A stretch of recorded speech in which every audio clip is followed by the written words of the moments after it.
Crystal. Welcome to my YouTube channel. Welcome old subscribers, welcome new. If you like my videos, please do press that like button and please do subscribe. I'm here at my flat in Rochester. I'm by myself with my beautiful Chihuahua. He is so lovely. Right, so it started to rain and I wanted to take Max out for a walk, so the weather's changed, but it's still humid. Hence, I've got shorts and a t-shirt on. So, around 10 to 10, I decided to take Max out for a walk. Now, bear in mind that my mother, Jennifer, had rung me before I left my flat this morning. And she wasn't sarcastic when she said she enjoys my company and she would see me Tuesday. So I'm just going to say things how they are, as if I'm writing a book, because I actually am writing a book about what's going on. So my mum rings. My mood gets depressive, as I told Reg, my doctor. And I've got to call KCA Technologies to try and make an appointment for therapy. Because finding a psychiatrist is not cheap when you're on benefit.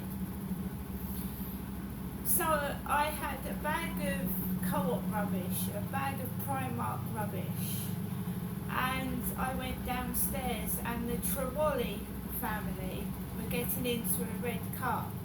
The Trawally family were getting into a red car, short, dark-skinned lady with a black haircut in a bob, and she was getting into a car with her sons. I put my rubbish into the bin, which was the Co-op bag, the Primark bag from yesterday, and I saw it was coming down quite hard, the rain, and I didn't have a coat on, so I had a t-shirt and this pair of shorts. And I had my cap on, and I obviously wear glasses because I'm short-sighted. When I go outside, I wear glasses because I can't see the roads otherwise, what's coming down the road. Bear in mind that my mother called me Ginestra this morning. She didn't call me Crystal, she called me Ginestra. So I came back up to my flat and I put my yellow coat on. But I kept the shorts because I was boiling hot. People have been going out in the rain in t-shirts and shorts because it's not cold.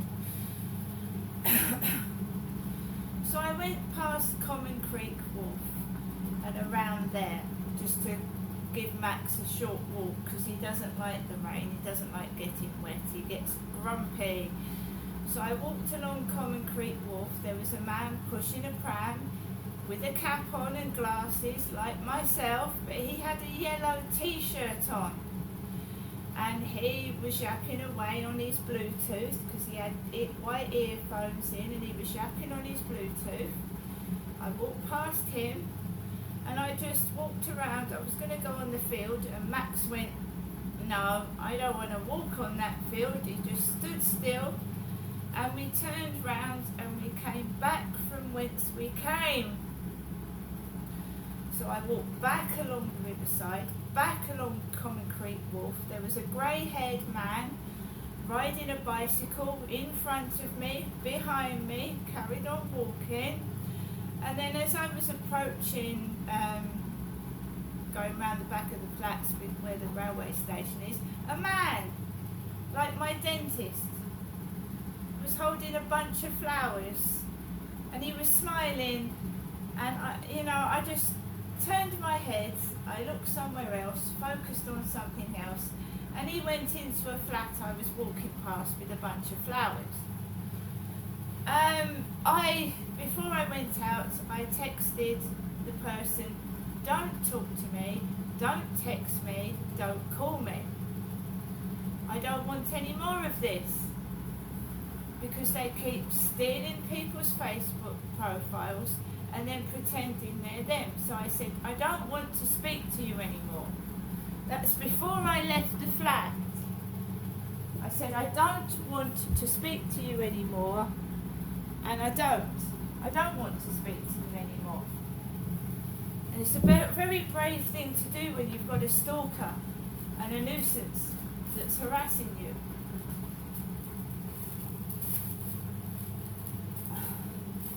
I also said, I said to them once, I said, you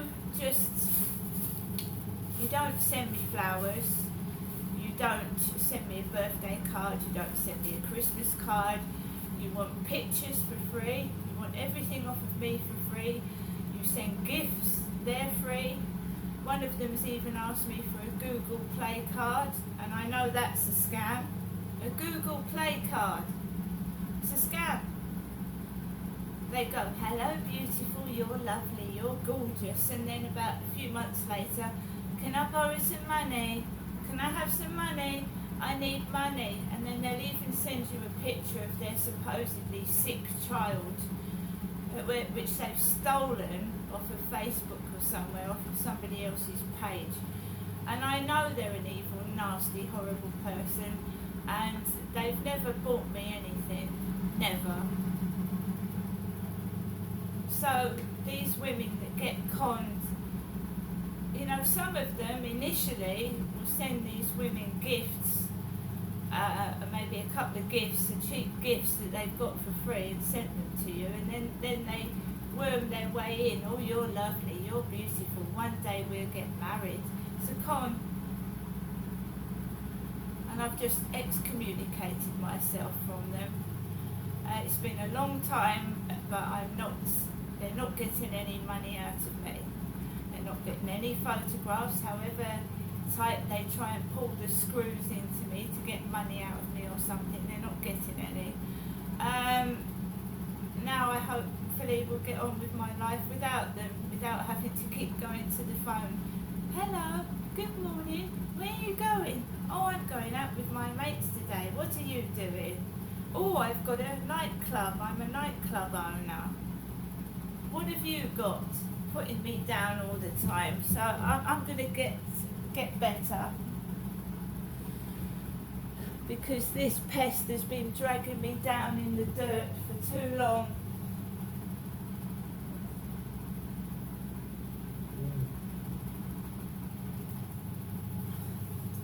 They're not very nice. When I look at the scammers on YouTube that have scammed these women, they're women in their 50s, they're women that have lost their husbands, there are women that are lonely, and men. I watched an episode of a 55-year-old man last night who was scammed out of money for 4 years, sent a picture of a beautiful woman, and she turned out to be, she wasn't involved in it. It was a man behind it. And I saw somebody write on Plenty of Fish is another dating site where they con you. Plenty of Fish. And this is what happens to me. I don't message anybody. I don't message anyone. So I've been on this site called Flirt Finder for a couple of months, and I haven't messaged one person. And I've had over 100 messages from different people, and they're all scams. It's not their real photograph. I had it a while back, and he'd actually stolen a whole person's load of pictures and videos off of Facebook. And he was pretending to be them. He said he worked in Tesco's, and he'd taken over this person's persona so well that you actually thought it was them. But when it came to time to meet, there was all excuses, and that's a red flag to start with. When someone says, oh, I can't meet you, and they're in Ireland, they're in Wales, they're somewhere where you're never going to be able to meet them, and then they start, there's no reason for them to speak to me now. There's absolutely no reason. They're not getting any money. Don't talk to me and flatter me when you're after something and you give me nothing. Just go away. I'm happy on my own. I am getting better. I realised what was said was lies to keep me in my flat, put me down and upset me. I realise that. I do realise that. And I've got to move on with my life and just basically mobile phones, are they worth having? Are they? I could, if I just had a camera that could put my videos onto YouTube without all the flipping, messages. I mean, I met someone off of YouTube. They're trolls. They're trolls. Some of them want to be you and take over what you've done, and you've got to be very careful. Before you know, they've stolen everything about you. It not only is the person being scammed a victim, the person who's had their photos stolen is a victim as well. And these scammers target famous people, celebrities. And they even make out that they're a celebrity and con people. So I don't fear the fool anymore. Because I've been on YouTube and I've seen it's happened to other people, thousands of them. I don't think it's very nice, that's what's been done to me. But you wake up, you smell the coffee, and you actually realise that whoever's doing it is not a very nice person. Nothing good had come of what they've done. And when they realise that you can't get away with fraud, you can't get away with stealing, and they're a freeloader. A person's a freeloader. They think that everybody else should pay for them. And I've had a bad childhood. I've had a really bad childhood, and I don't go around conning people out of money or thinking that they've got a right to pay for what's happened to me. All I'm saying in my videos is that the police have not done their job properly. They've let fraudsters free, rapists free, and child abusers free. And I want an apology from the police. I'm not asking an apology from the public. I want an apology from the police, and I want compensation from the relevant authorities for letting me be abused right up to the age I am now. And they're still not doing anything about stopping it, so I'm going to have to stop it myself and protect myself. And I'm a single woman, I'm in my 50s, and I'm small and tiny. And it's ridiculous. I'm nobody's property. And my mum rings up, she tells me she's not well, and the smells that controlled me as a child as well. My granddad used to use turpentine. It can make you feel lightheaded and sick. Coal smells strong. Creosote in a fence. Gas leaks. Right down to my nan's incontinence. My nan used to wet herself, and the chairs used to stink of stale wee-wee. Smells can make you feel very lightheaded, they can make you ill, and some of them can kill you. Right? I'm not being controlled anymore. The truth will come out. See you later.